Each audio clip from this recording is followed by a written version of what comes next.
My name's Aiden Shalafu. I'm the recruitment coordinator for the Bader International Study Center, which I imagine you all know what that is if you're here. And as I mentioned, we'll be talking about science at the castle today. Before we begin, I want to give you a quick overview of how today's going to look. So, to start off, you're actually going to hear from two of our professors, Professor Simon Coppard and Professor Matt Haynes. You'll also have some time after they give a brief presentation to ask them some questions. So if you have anything you want to ask them directly, now is your chance. Afterwards, we're going to take a deep dive into the sciences. We're going to be going over majors. We're going to be talking about important courses. You're actually going to learn a bit more about the physical space on campus, and we're going to share with you some details that we have not shared in any other presentation. And then lastly, we'll talk about ELOs. Also joining me today is Christina, who is actually a biochemistry major, so she'll be talking about her experiences. And there's also my colleague Jacob on the call, who will be putting things in the chat. So if you have any questions or you want to send anything his way, please feel free to do so. But with that, I'll pass things over to Simon and Matt, and you'll hear from the both of them. Thanks very much. Welcome everyone, and great to see you all here today. So I'll quickly share my screen. So we'll start off giving you a bit of a background about science at the BISC and sort of really how it differs from main campus. The real kind of plus side of having the small classroom experience and what you can gain from it.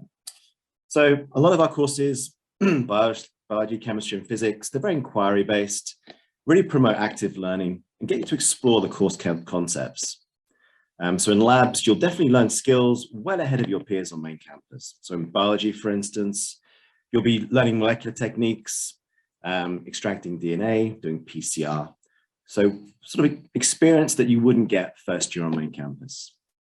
We're very fortunate we have a 600-acre estate, so we can use that as a living laboratory. So we're looking at sort of the ecology of the landscape. At the moment, we're trying to rewild, so trying to restore the nature back to how it would have been before sort of human intervention. So a lot of this is sort of letting kind of nature lead the way in how we restore the landscape. And students can get involved with that, both through labs in biology, but also something called the BISC Skills Award, which I also run, which is based on ecology and land stewardship, developing projects and kind of seeing these through how we can enhance the landscape and the ecology of the area. We're very fortunate, we're close to the coast and woodlands. So again, this all allows for experiential learning. So really kind of putting into practice what you learn in class with us. Obviously, you can learn about the role of science. And my own background, I used to work for the Smithsonian, worked for them for about 7 years, worked for the Natural History Museum before that. So quite an international experience. I worked in Panama and Fiji. So I kind of bring all those different experiences into the classroom with me. Of course, you'll be studying in an international community, which is really kind of a great experience overall. So to look a bit deeper into what we do in the labs. So for Biology 102, so fundamentals of biology, molecular and cell biology, students last term, they extracted their own DNA. And then they were looking at circadian clock genes to see if they were a lark or an owl. So an early riser, a lark, do they have the alleles that code for someone who typically wakes early in the morning? Or an owl, someone who likes to stay up. So we all have our preferences. Of course, they're influenced by things like caffeine, how we work, social activities. But at the same time, we can look at the different alleles to determine whether you're lark, owl, or intermediate. So again, skills such as pipetting, PCR, DNA extraction, electrophoresis. So this is all done in the lab, which gives you a really good head start in understanding how to do and use these techniques. So experiential learning is a real key part of the experience at the BISC. So last term, I took students to Wakehurst, which has the Millennium Seed Bank. And this is the largest seed bank in the world. It's actually the most diverse spot in terms of biology on the planet due to the millions of seeds that are stored there. So students learned the sort of the background to why seed banks matter, why they're important, but also got to use restriction enzymes, so on the bottom right here, to extract DNA of samples that were brought into the UK that potentially could be protected under CITES. So they were looking at sort of cutting segments of DNA out that identify using PCR.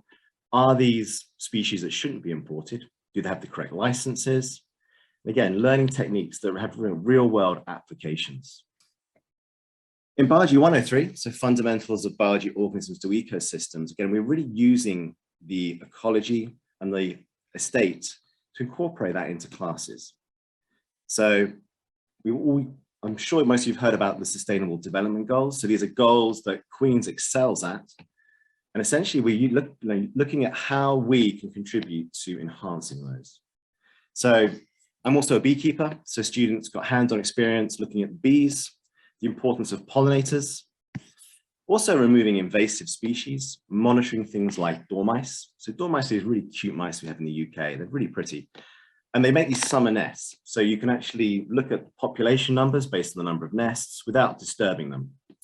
We also have invasive species like mink, which are from North America. They were released essentially from fur farms in the 1960s and 70s. So we got students involved to actually make mink rafts. So a mink raft is just a monitoring raft, essentially. You put bait on there.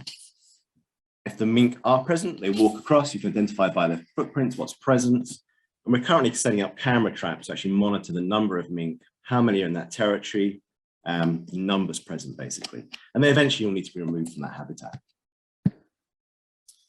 I'm co-investigator on a project called Environments of Change. And this is really looking at how climate change is impacting the area and looking back through history to see how people coped in the medieval period and using sort of our experiences from the past to predict what will happen in the future and how we can mitigate some of these circumstances. So I have students involved actually monitoring tree growth, looking at temperature throughout the year, and then monitoring the growing season. So is that growing season changing? Are certain species doing better than others in terms of coping with increased stress?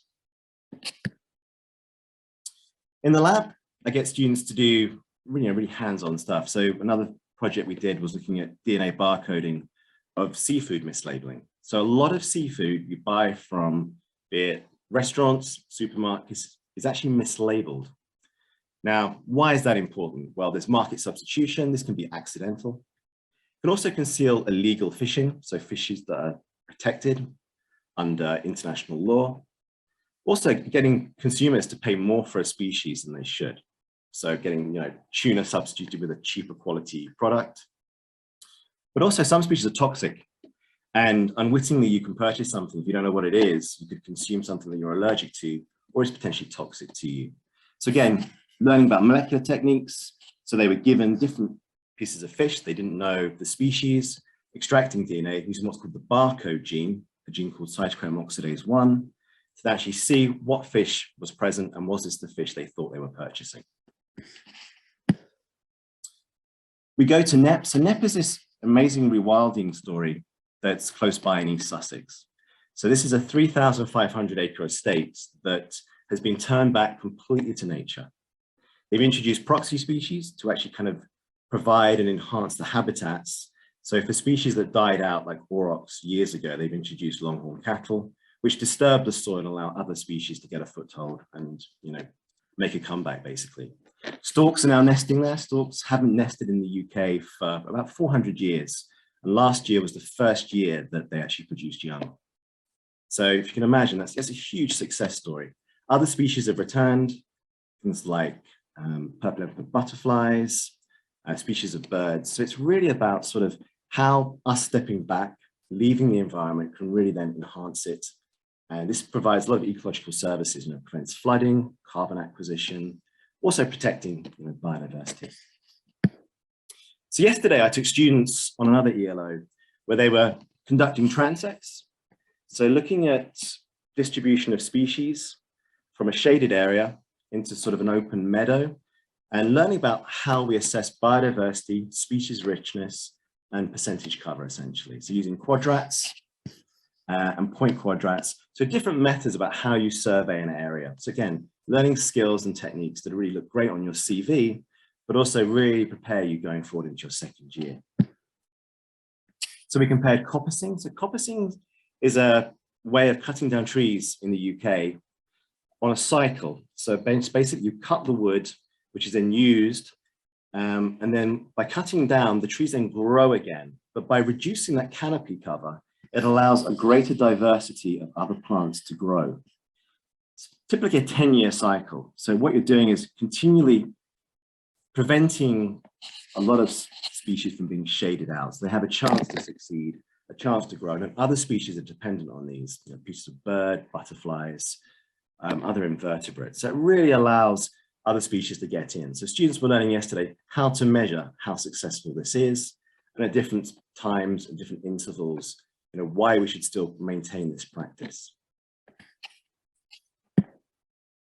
So really, studying science at the BIS really enhances your pathway into studying science at Queen's, be it in biology, biochemistry, chemistry, environmental science, geography, geology, life science, maths and stats, and also physics. It really gives you an enhanced experience by learning in the small classroom and also gaining skills that you wouldn't have the chance to gain on main campus in your first year.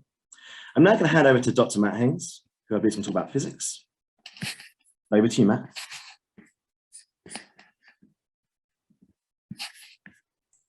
Hi guys, sorry about that, muted there. I haven't put any slides together, but I've got a good talk to give you. So let's start. I'm going to start by talking through what we do in the physics course, and then maybe move on and discuss the maths course as well, because I see a few of you are interested in that as well. So in the physics, it's a 2-semester course, unlike the biology course that Simon was discussing. The physics course is a full year 2-semester course, and it's quite different to what's taught at high school in the many ways that in high school you're sort of taught, learn these formula, whereas here we start learning the methods required to get the formula so that we can apply them to more advanced scenarios, and also we can understand where the formula comes from and really understand the situation in more depth. The first semester of the physics course really focuses on Newtonian physics. So that is everything that follows from Newton's laws, be it the motion of particles through to the motion of vehicles. And that was identified in the ELO that we ran that semester, where the students were asked to design, analyze, construct, and model a self-powered little buggy. So it was a self-construct, about 30 centimeters in size, but it was powered purely using springs, coils, these types of Newtonian devices. So no electricity, no wind power, just purely some form of potential energy being then converted to cause the buggy to move. And the students would then go away and also construct models of how they would expect that buggy to then progress along a route I gave them. And they would come to me with an idea of where they'd expect their buggy to stop, how they'd expect their buggy to move along the path, and these types of things. So then moving on to this semester, the second semester, in this semester we look more at waves, where we can find waves, that is, for example, sound waves, light waves, and then waves you see in water, so surface waves. So we then have a little look at some fluid dynamics before moving on to the main section of the winter semester, which is electricity.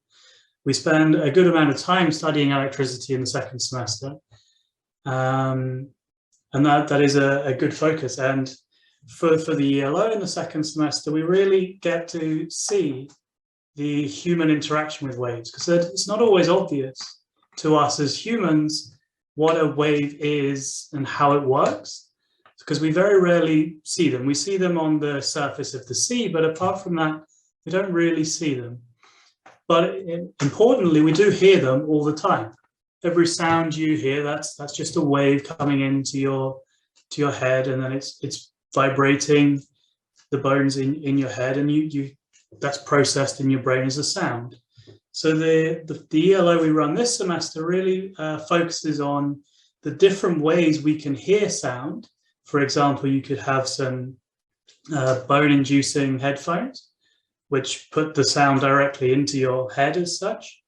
And then we compare the different noises you get and how the sound changes depending on whether you use a regular loudspeaker or if you use, for example, a musical instrument. They produce very different types of waves. In fact, if you look at these two phenomena. I will also add that in physics, we do labs every week, and you will be in a small group. This year we have a very small group, and this gives you the chance to see the physics you're seeing in class with some quite exotic equations in, and then you get to see it in class, where you get to, in the labs rather, where you get to actually tangibly feel how those equations are working, and why this phenomena that you've seen before in many cases is working the way it does. Okay, so that's a short summary of the physics course. I'm now also, as the professor of the maths course as well, going to spend a little last 3 minutes talking about the math course. So again, that's a full year course, it's a 2-semester course. And the important thing I have to stress is that while it is a calculus course, it doesn't matter if you haven't taken calculus in high school. The main aim of the first semester is to get everyone to the same level of seeing the same level of calculus. So if you've done calculus before, yes, you will have seen a lot of the things we do, but you won't have all the mathematical rigor that comes with a university course. So it is still worth turning up, paying attention.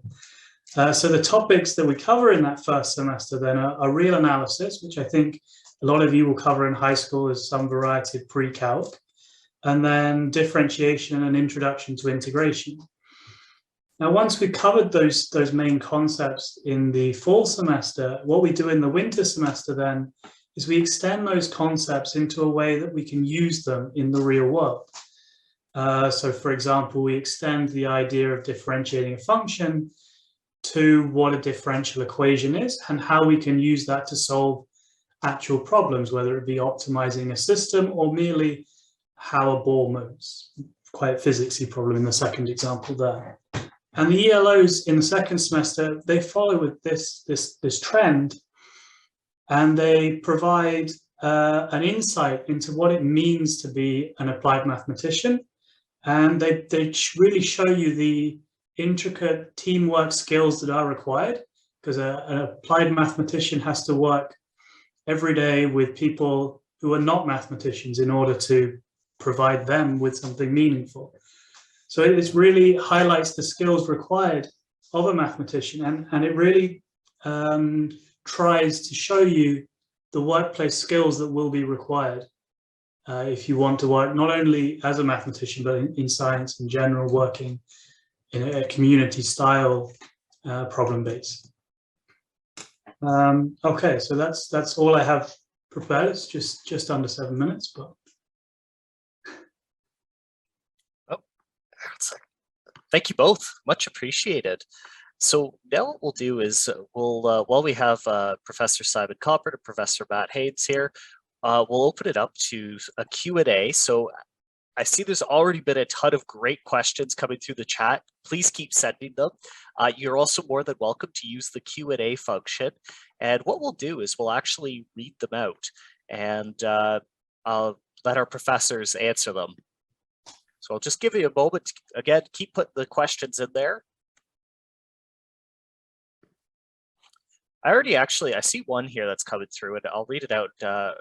Perhaps this is best for you, Professor Haynes. Is math would this be a good course to take regardless of which science you're going into? Would you recommend it for all sciences? Yeah, personally I would. As a mathematician, I'd definitely recommend it, but I would recommend it. It's skill-based for all of sciences.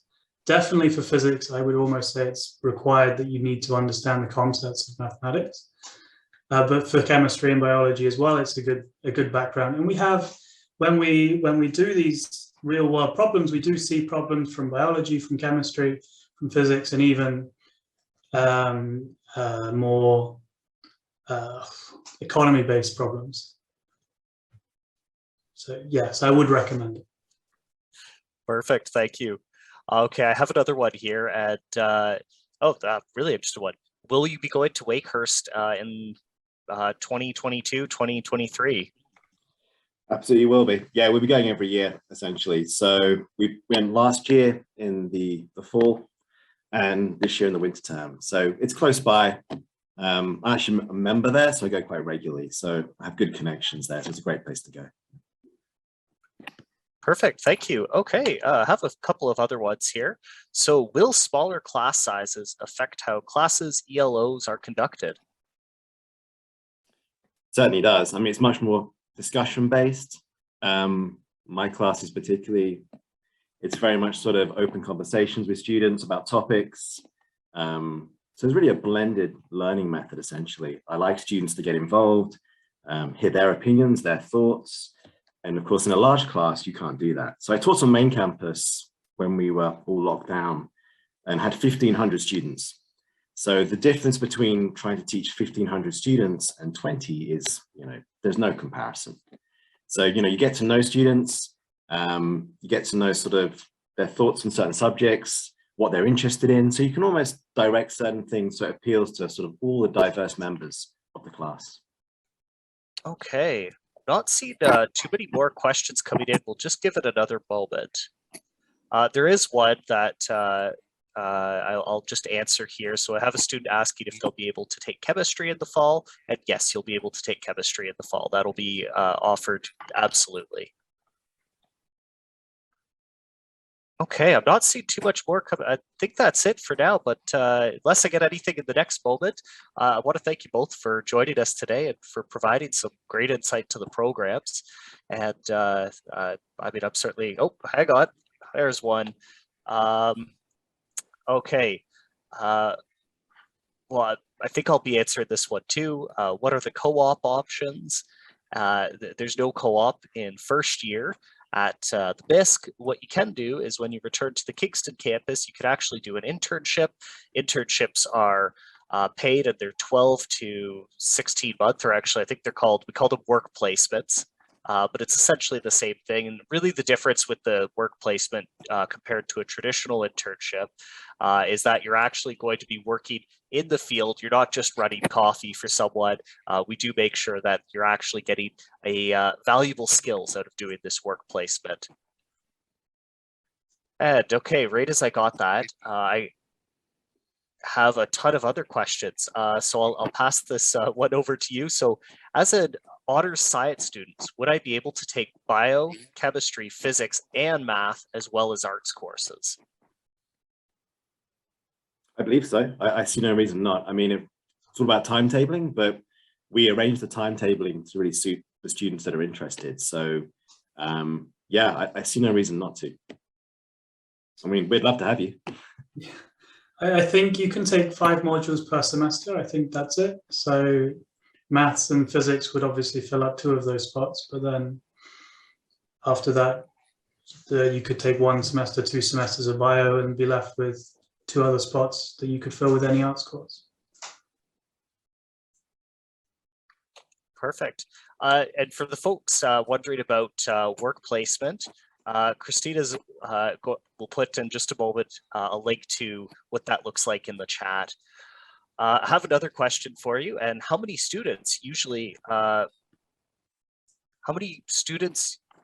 not sure if, sorry, there's I think a typo here, but how many students are typically in a physics class? It's usually a smaller class. It ranges between sort of 5 to 10 students typically. So this year, Matt, I believe you have 5. Yeah. So, it's a small class, which again allows you that sort of really enhanced experience with learning. You get almost these small labs, you get a lot of attention from the instructor, where you can really sort of develop your ideas and really get in-depth one-to-one tuition at times, it feels like. Perfect. Christina, did you want to add anything about what it's like to be in a small class? Yeah, definitely. So kind of to address the question from before, so during my time at the BISC, I took biology, chemistry, physics, math, and politics. So it definitely is possible to take all 4 with an arts course. In terms of small classes, I felt like I was able to know my peers better as well as know my professors better, which definitely aided in that learning experience. As well as it provided like different opportunities to learn those concepts. So the ELOs do a great job in expanding on what you learn in class and what's in the textbook, which is definitely easier with a small class size. Perfect, thank you. I think we'll end off here with our Q&A. Now, not to worry, I see there's a couple other questions, not necessarily science related. We will answer those. We're going to have time at the end of this, the whole presentation, and we'll answer more general questions about the castle. But I want to thank you both, professors, for joining us today. It was really a pleasure to have you, and thank you for sharing your insights on your courses. Thank you for having us. It's great to be here today. Yeah, thank you. Okay, with that, we'll move on to our next thing. So let me just get my presentation back up here. And with that, we'll continue on with the next few things that we have here for you. And we're actually going to be talking, of course, about the majors. So now you would have noticed that Professor Coppard already showed a brief slide of these majors, but I want to show them again and, talk about what your options are after first year. So generally speaking, these are the major programs that you can pursue after first year. Now, if you don't see a specific program on here, do not worry. That's because I did not have enough room to list all of the specializations. And if you're somebody who's not quite sure what a specialization is, I'll give you an idea. So if, let's say, you're looking at physics, but you're really interested in pursuing astrophysics, astrophysics would be the specialization of physics. And similarly, something like environmental toxicology would be a specialization of environmental science. Before we go too further, I'll maybe, Christina, I don't know if you're willing to answer a quick question here. Would you be able to tell us a little bit about your experience with biochemistry and some of the bits that you studied? I noticed right at the beginning when we launched our poll, there was particular interest in biochem.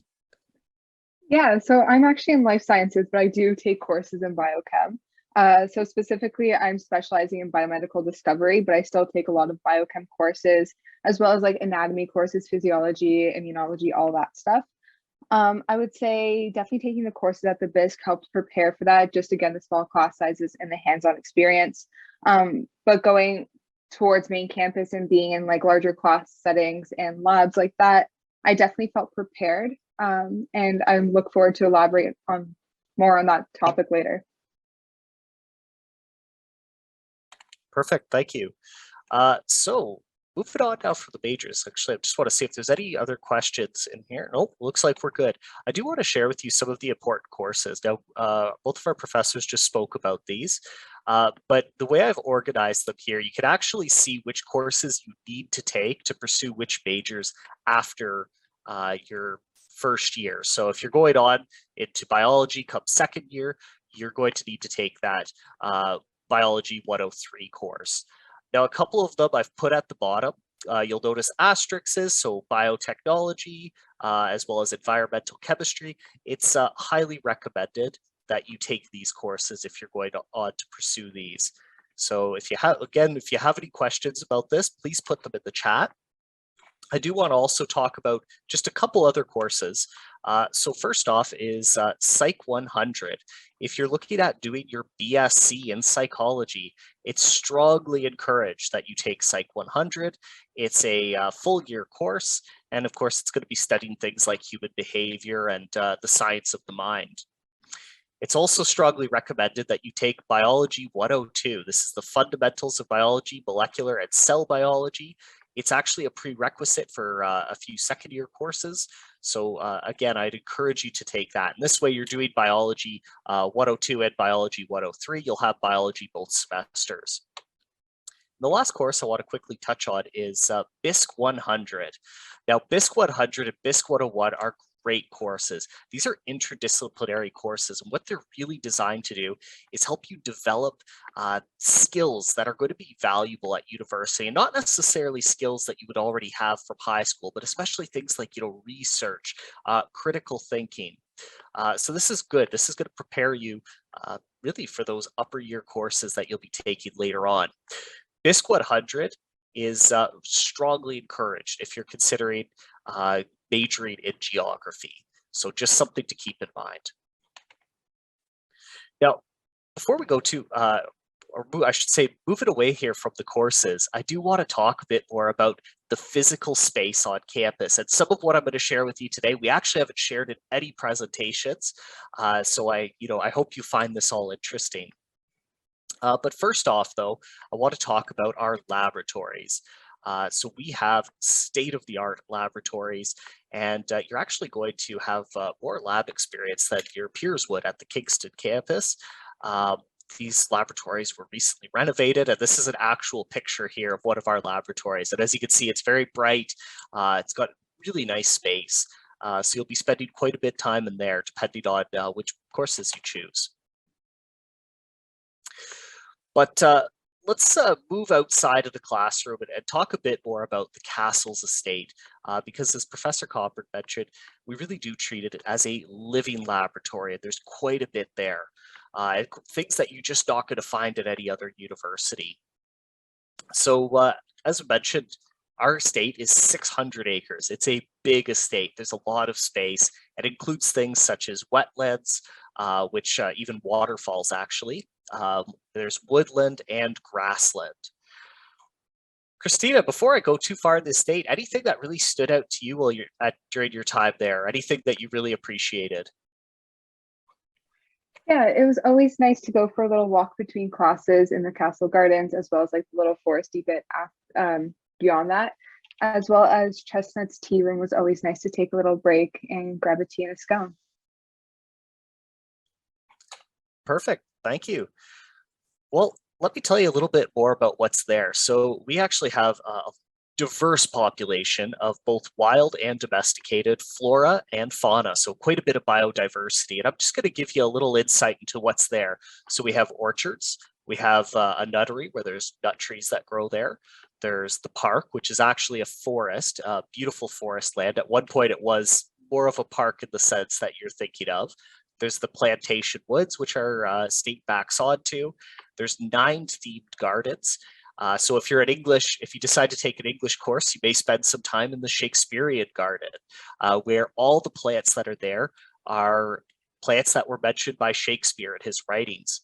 There's the apothecary garden. So this is more traditional medicinal plants and herbs that are there. There's things like the magic garden, which is very beautiful, and I believe we have a picture of, but I won't go through all the gardens here. There's also 3 ponds that feed our moat. There's the Red Lily Pond, there's Snipe Pond, and there's the Folly Lake. So you may also be going there to, well, do things like the mink rafts, but the moat is also used as well. So talking a bit about fauna, as you can see in the picture here, we have deer, we have many birds, too many really for me to list them all, but you'll find wild birds such as cormorants and kestrels, as well as domesticated animals such as chickens, guinea fowl, and peacocks. There's even some rare species that are really not found too prolifically in the UK. This includes a species of snail and a spider. As well, too, you'll occasionally see pigs and cows that come onto the campus to help manage the estate. So as Professor Coppard mentioned, there's a rewilding project nearby, but there's also rewilding going on right on our estate. We're trying to bring it back to the way it was before, because there was a huge loss of life during the Middle Ages because of medieval farming practices.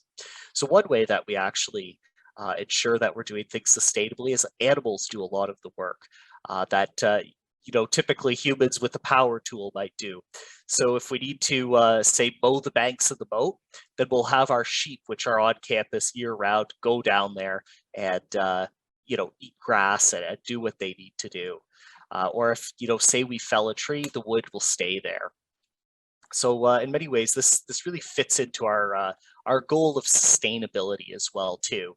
And all this diversity you'll find, certainly the biology courses, we really do take advantage of this. All right. Now you might be wondering why the castle has a space laser. And funny enough, the campus where we're at used to be the Royal Greenwich Observatory. And if you remember how time works, everything is on Greenwich Mean Time, and it's the same Greenwich. So after the Second World War, the Royal Greenwich Observatory found that it was a little too polluted and foggy to be in London. So they actually moved down to where we are today, and they're the previous owners. And so their observatory is still there on the site. It's now operated by the Observatory Science Center. And if you're interested in astrophysics, this may be a spot where you go to for an ELO. Now, the laser that you see below is actually right next to residence. This is the NERC Space Geodesy facility. And what they do is they actually track satellites. So on some nights, you may even see that the dome is uncovered and, the laser is, tracking a satellite. And the satellites they track are actually there to monitor oceans and ice caps. So depending, what your ELOs and what courses you choose, you may actually get a chance to check this out. Christina, did you take BISC 100 or 101 at all? No, I did not. Oh, you did not. Okay. Well, I did already speak about this. This is, again, a really great course to help develop those skills that, are going to be useful throughout your entire university career. The photo that you're looking at here, by the way, is the Magic Garden. So as you can see, it's just stunning. But with that, I do want to quickly talk about the ELOs and just some of the general experiences that you're going to have at the castle. So as we've already mentioned, you're going to have a highly personalized learning. You're going to have small class sizes, and really this is going to help you build your confidence in the classroom so that especially when you return to the Kingston campus and you're in a larger classroom, you're going to be able to ask questions. You're going to be able to speak up. You're going to also have a good understanding of what your professors want from you. As well, too, being in the UK, you're going to benefit from an international experience. This is something that is very much valued by employers. It also helps you develop your intercultural competency, and that's your ability to adapt in unfamiliar situations and also connect with people who have different cultures or in some cases even a different language. Now, before I go too much further into the castle experience, we are going to talk about experiential learning opportunities. And this is, of course, really where the theoretical meets the practical, and it's what the castle is so well known for. But Christina, were there any ELOs that really stood out to you? Yeah, I think the one that probably comes to mind the easiest was for physics 106. There's only 9 students in the class, which really is a true testament to how small the classes are at the BISC. And we went to the Royal Institute in London, where our main focus was to see the Faraday lab. But we got to see a bunch of like iconic objects from like history and stuff, which was really cool. And it was really nice that we were there with our professor. Just because as we were walking through, like she was making comments as well as like connecting it to what we learned in class. So we covered a lot of things, and since we were such a small group, we actually got to look at the archived journals of Michael Faraday, which was a really cool experience to see like where that brilliance came from. Perfect, thank you. So just before we continue, I want to share with you just some of the ELOs that we have done at the castle and some that you might do. So we already spoke about the Wakehurst Millennium Seed Bank, but an amazing spot to go and study plants and biology. For chemistry, we've actually got out to the Pevensey Levels, which is right behind our campus, and it's an area. It's essentially a wetland. It's very pretty. But what we've gone there to do is actually do water testing. So a huge, I guess, important thing nowadays that we use chemistry for is making sure that we have safe, potable water, which I think sometimes, we very much take for granted that, we could turn on our tap and we could have good water. We don't have to worry about anything getting in there or there being any chemicals. So you would actually be going out to the Pevensey Levels, taking a sample of water, testing it, and then, of course, talking about water treatment and what you could possibly do to treat the water or what might be a concern in the water. In previous years, actually, a lot of our math students have gone to Bletchley Park. Anyone know what Bletchley Park is? See if there's a yes or in the chat. Christina, how about you? Any clue? Guesses? No, sorry. Okay. All right. If you're a history fan, you may know Bletchley Park. This is the spot where in the Second World War, the British Allied code breakers deciphered the enigma cipher and the Lorenz cipher, and that was using math. They did this, and these were codes that the Nazis were using to send messages and not be detected. Good guess, Michelle, not quite. There's also was Alan Turing there? You know what? I'll have to double check that one. There's also the first electrical digital computer named Colossus at Bletchley Park. So also a very neat thing to see. And of course, the basis of computers is, oh yes, thank you, Professor Haynes. So I was wrong there. Yes, the Bletchley Park was run by Alan Turing. And lastly, and this is part of the reason I asked if you were dog or cat lovers at the beginning, we're going to talk about psychology, and this might be sort of my latest attempt to convince you why the castle is awesome, but we do actually get to work with dogs as psychology. So you will actually, as part of one of your ELOs, you'll study dog behavior. And if all of you are familiar with the experiment with Pavlov and the bell, and he could make the dog salivate when he rang a bell because it associated the sound of a bell with food, you'll be doing similar ethical experiments with dogs and seeing how their behavior is to help understand psychology.